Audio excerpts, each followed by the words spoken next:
And the rest of the do's are just, you can read them. Don'ts. Showing any disrespect for the religions, cultural or national values, like Turkish flag, Atatürk, Ottomans, Atatürk by the way, and so on. And don't argue over the origin of foods, baklava, Turkish delight, kebab, and many more, because they are Turkish foods.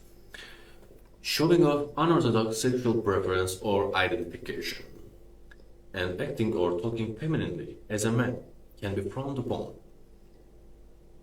because people see the world traditionally, and for most Turkish people there is a man and woman in a family and kids. American oak sign can be seen as gay sign in Turkish. So also it can be seen as an insult, so avoid using that. Left hand is associated with cleaning purposes, so avoid giving and taking stuff and shaking hands with left hand. But not in the situations your right hand is busy with something else, etc. So if I'm using telephone, I can take something. Or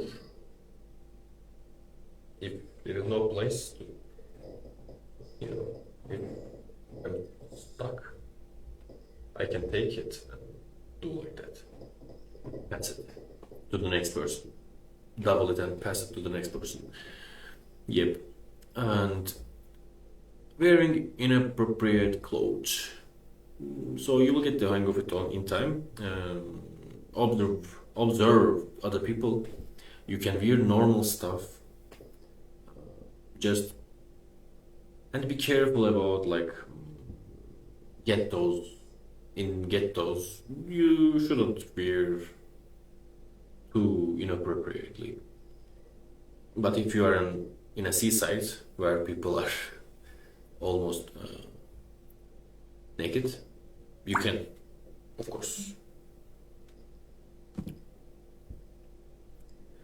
Over negotiation is also a don't. Usually in times of hyperinflation, and sometimes in the world there are hyperinflation, and there are some people who are affected by this and barely make money by the service they are giving to you, and if you try to bargain, they can be offended, because tomorrow it can be electricity can be more expensive even, and they are already making hard, and they are shy to make the price up, like hard situation.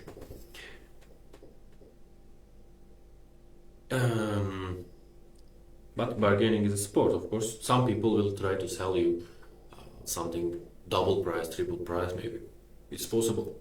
There are people like that also, and you can bargain with them if you know the price and you need the product. Confusing Turks with Arabs is a common Western mistake.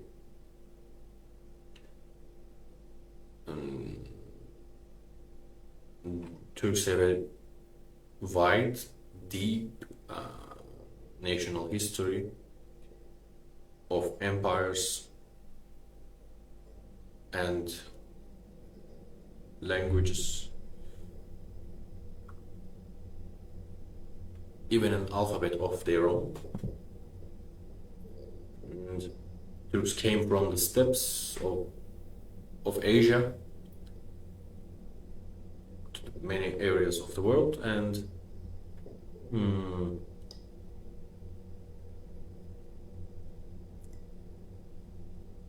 some part of them saw the Muslims and took their religion. I mean, not didn't take their religion. They liked the religion and became Muslims.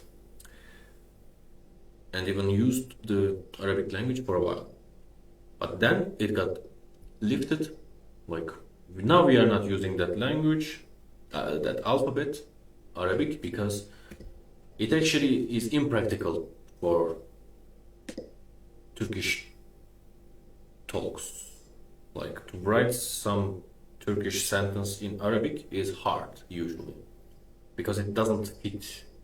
And in the Ottoman times, they were using this alphabet, and many people didn't know how to write. Now, more people know how to write. Most. Okay, don't go to the rural areas and ghettos. Yes, there are many refugees from that kind of war-torn countries, and yeah, pointing your food or showing its soul to someone, blowing your nose loudly is frowned upon. Okay, that's all. Now we will go in the next lesson to present. I will explain it really simply. See you there.